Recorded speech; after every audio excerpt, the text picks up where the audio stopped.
All right. What does it do, comics fam? All right, so today we are going to talk about Rick and Morty because Rick and Morty is technically a comic book, and because, well, really obviously it's because this article came out. I'm just a person with a lot of opinions, fam, so, don't make too big a deal out of the fact that this video is coming out. I just had a lot of thoughts that I wanted to share with you guys because, we're in this whole culture where, you know, more and more stuff is getting called out. And more I'm kind of just starting to feel like the things that people leave out of these conversations are weird. So today we are going to be discussing an article from Screen Rant. Don't if you have a similar reaction to me, don't contact this person or do anything to them. But please do let me know if you got some thoughts on this. So the Rick and Morty season 5 promo has apparently come out and is apparently fixing a problematic character. And as you guys can probably tell, anybody who's a fan of the show, that character is Jessica.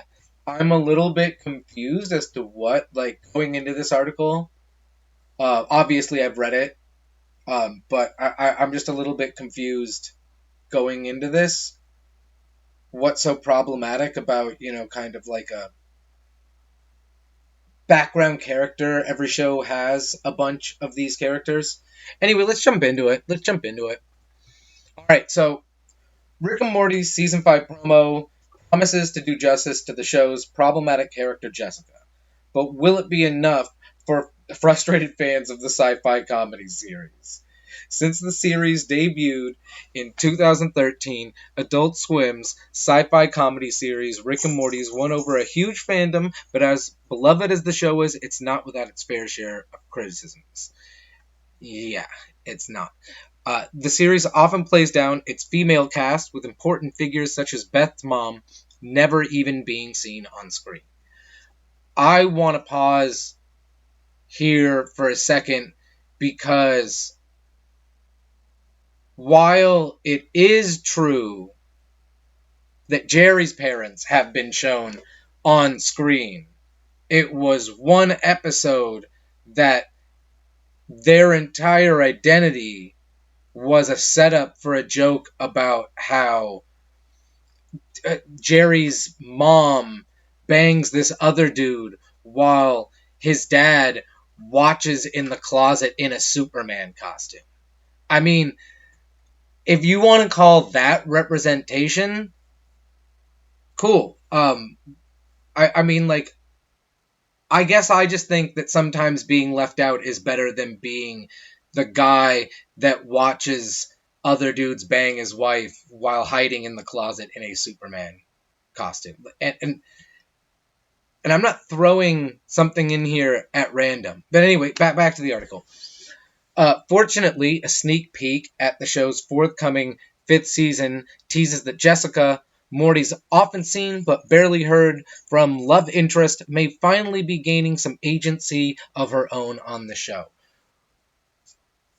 I mean, and I'm back to my thoughts at the beginning of this article of it seems arbitrary that you've glommed on to this particular background character. That every show has a bunch of these characters that like sometimes one of them becomes popular and they start getting worked more and more into plots and stuff. But why are we choosing Jessica as our person to be offended that she's not in more of it? I would at this point like to pause to make clear to any and all listeners of my channel that if you ever hear a bunch of ringy ding dinging in the background, that's my cat playing with their toys. So back to the article. All right, so Jessica has always been a problematic character. Has she, though? She's mostly a two-dimensional, or even one-dimensional, character used only to set up humiliating jokes for Morty as he attempts all manner of zany schemes to win her attention.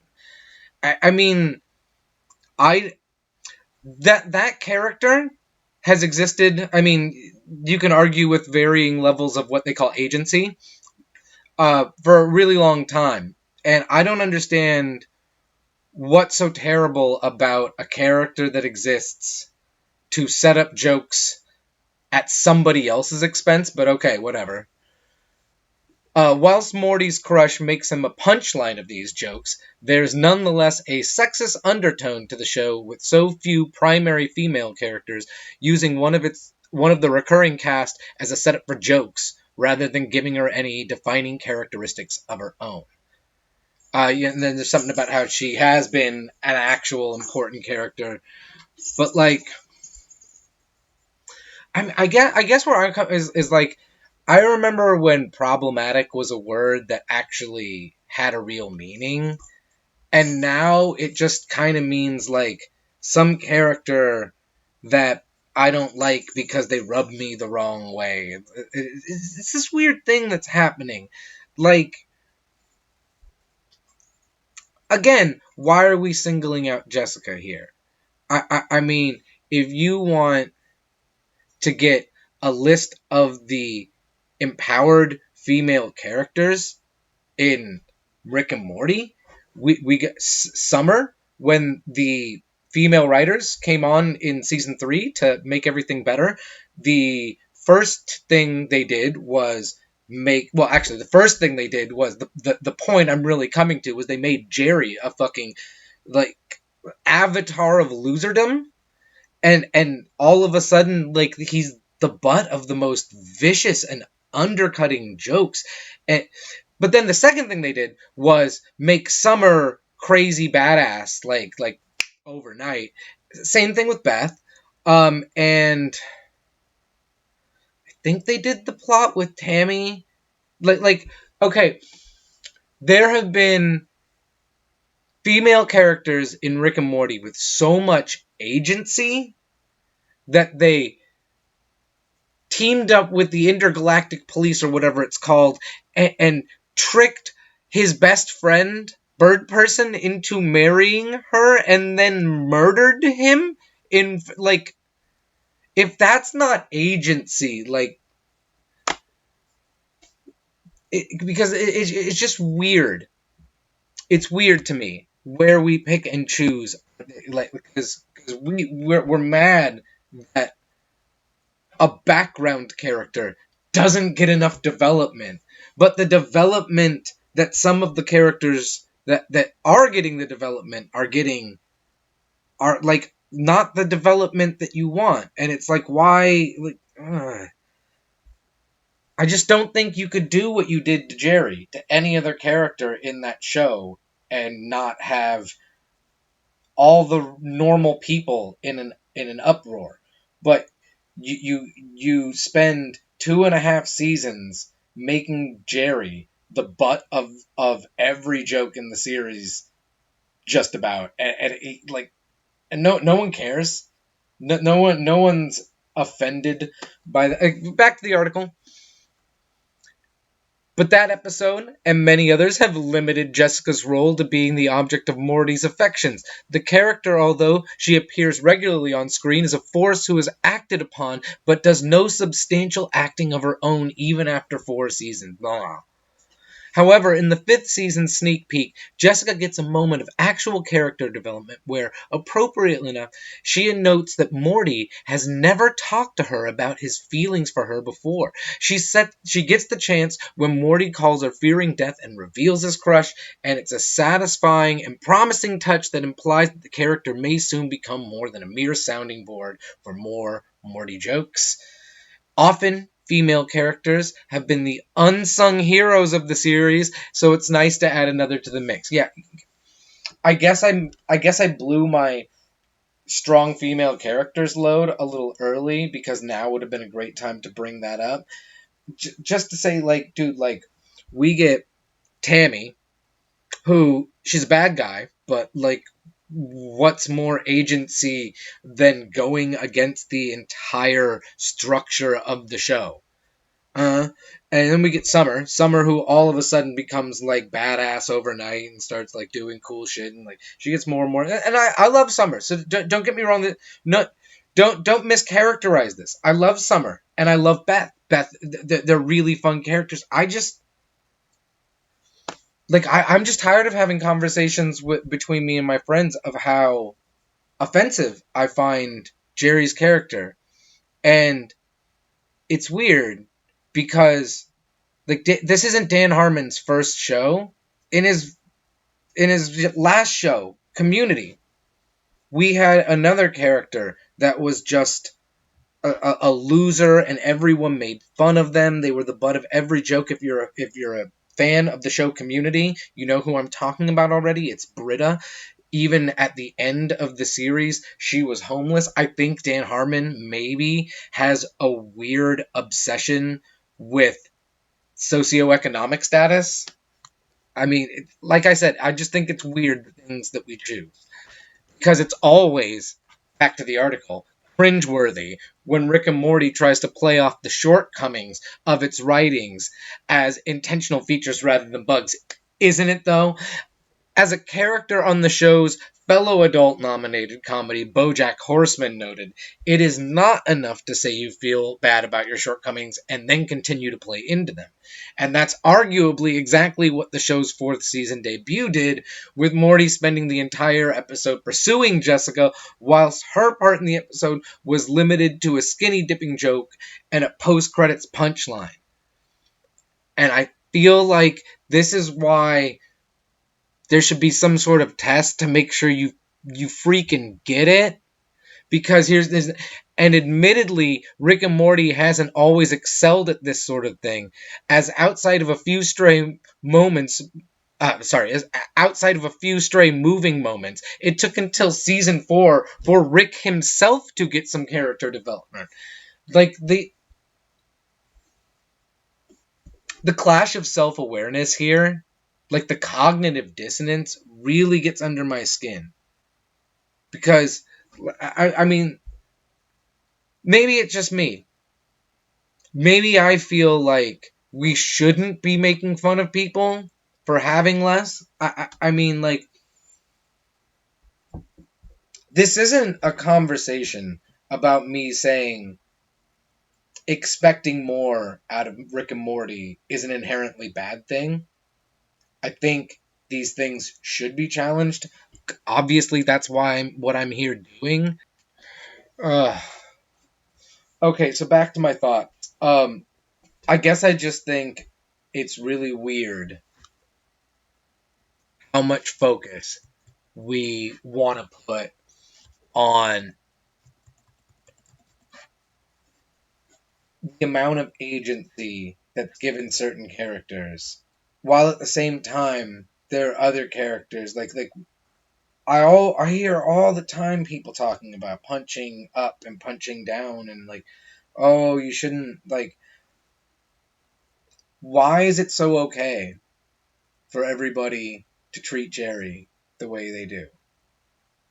So this is where I want to kind of like switch. So in preparation for this, I decided to do a bit of a Google search to see if there were any examples of other people, in articles and stuff talking about this exact topic, that the way that they suddenly changed Jerry's character in the third season from being kind of like a goofball to being like just like such a loser that when you're quiet enough, the wind whispers loser.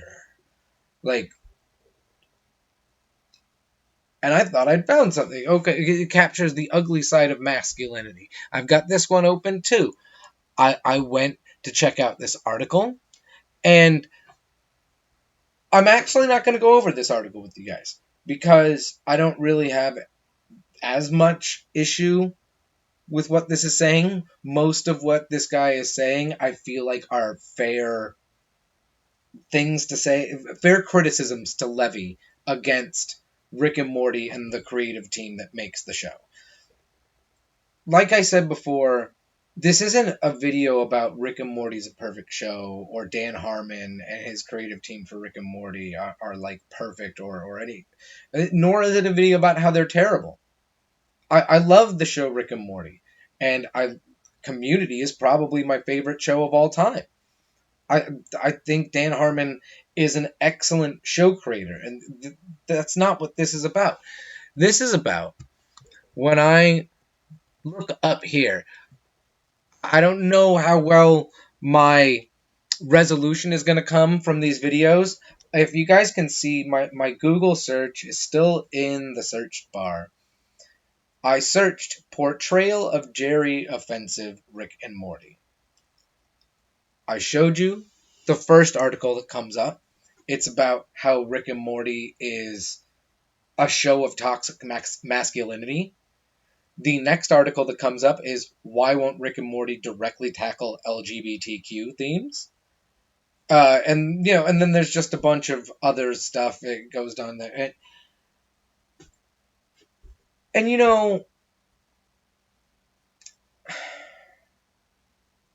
I don't know what to say at this point, because I have plenty of gay friends. I talk to them about these issues all the time, and about what representations they feel are positive and which ones they feel are negative. I like hearing people's opinions on these things. I don't think it's unfair to levy the criticism at Rick and Morty that it has not made enough attempts to tackle LGBTQ themes. But I'll say two things on that. One, while I agree that times are changing and it's becoming more and more important to address these things, I just don't think every show needs to do that necessarily. Like, if there is an LGBTQ issue episode of Rick and Morty, I'm sure it'll be good, because every episode of Rick and Morty's good. But back to the fact that this is a Dan Harmon show and that it is not his first show. For those of you who want to know Dan Harmon's take on LGBTQ issues, please do yourself the favor of watching Community. Dan Harmon, and I don't know who, you've got to be asking, you're not asking Rick Sanchez, you're not asking Morty's last name isn't Sanchez. That's not the point. The point isn't how well I know Rick and Morty trivia. The point is, logically, to say, I don't think this show is dealing with X issue, you're not saying the show itself. I mean, you are, but what you're really saying is you're reaching behind the curtain of that show and saying the people who write this show haven't written an addressing of these issues into the show. And while I would say it is fair to levy the criticism at Rick and Morty that it has not made a direct attempt to handle these issues, it's not a fair statement to say that Dan Harmon, the creator of the show, and from my understanding, one of the major contributors to how the show works, it's not fair to say he hasn't tackled LGBTQ issues, because he has, in a variety of ways in that show. But the most obvious of which is Jim Rash's character, the Dean, who is, he was described in one, it was a joke when it came up, but he was described in one episode as a pansexual imp, which is funny, mainly because it's a largely accurate portrayal of his character in the show. But like, oh my god, that show handled those issues very well. And if you want to levy at the man that he hasn't handled these issues, it's an unfair accusation to levy.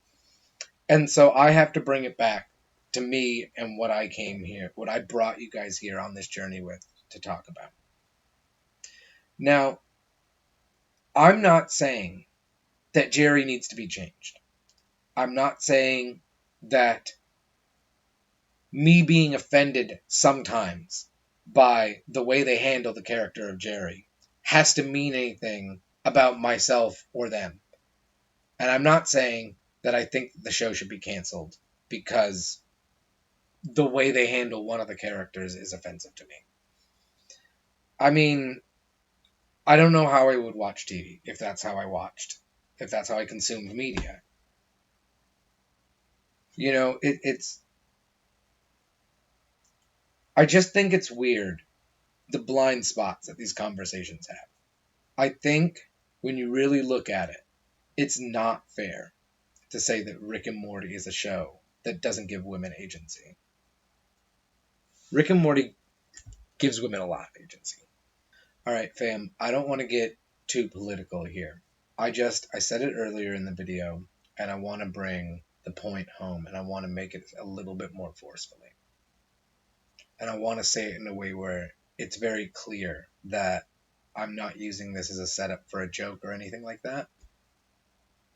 I don't think you could have done what you did to Jerry's character, to any other character, not even any other main character, any other side character. Mr. Poopy Butthole gets treated with more respect than Jerry does. By the end of season 4, I would go so far as to say Rick probably treats a Meeseeks with more respect than he treats Jerry. I mean, but I mean, like when I say I'm offended by the way they portray Jerry, it's not something that interferes with my ability to enjoy the show. And it's not something that I spend too much time thinking about, unless something like this article that we've been talking about causes me to think about it for a reason. You know? And I mean, I love offensive. I grew up watching Married with Children and, you know, like all sorts of like offensive, mean comedy. And in the words of the great Dave Chappelle, sometimes the funniest thing you can say is mean. I don't want anybody to take this as any form of protest or a call to action, because none of that is necessary. None of that is necessary in the slightest. It's a show that rubs me the wrong way sometimes, and it rubs other people the wrong way sometimes for the same and different reasons depending on who you're talking to. I just want to make sure that there is somebody out here representing these issues, because that's the era that we're living in. Like, we are living in an era where the internet affords people an ability to disseminate their ideas that has never been seen before, and we're all lucky and we all take it for granted on a daily basis, but we shouldn't, because here I have an ability to, even if nobody's going to watch this video, you know, it's up here so that it can be found. So, you know, maybe somebody will hear me talking about this and they'll say, hey, geez, I never really gave it much thought. I just, you know, somebody has to be the butt of the joke, and it just, you know, it's Jerry's turn.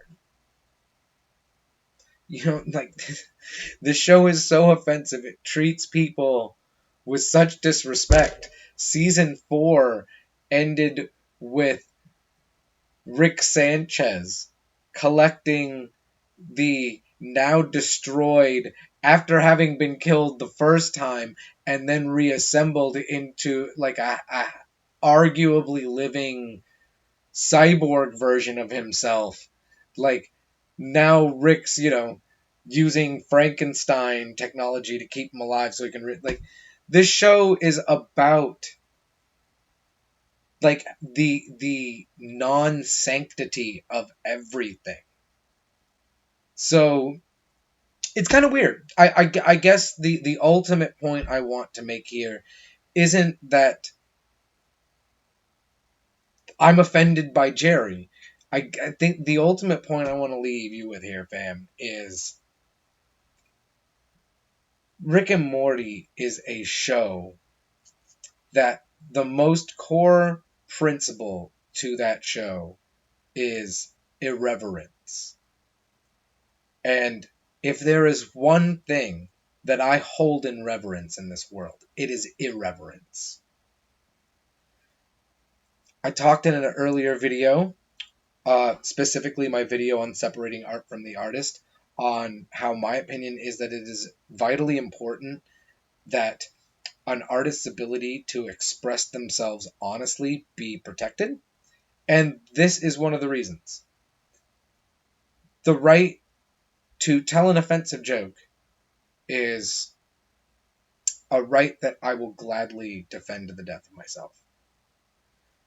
So if you were asking yourself that, yes, I am willing to die on this hill. I think we need to open our minds up to all the different ways that something can be offensive, and then we need to ask ourselves how serious it is when a show like Rick and Morty, whose entire purpose is to be irreverent, takes it a little too far. Anyway, I'm glad you all came with me on this journey. If you enjoyed this conversation and you have any thoughts, please, pretty please, share them with me. I am literally dying to hear all of your thoughts, fam. And if you did like it, please, after you're done commenting, hit the like button. It really helps out the metrics. Subscribe if you really liked me, because then you'll know when I do this again, which will be soon. It's been real, fam. See you in the next one. And remember, I'm not the comics fam. You're the comics fam. It's been real. Peacey-weace.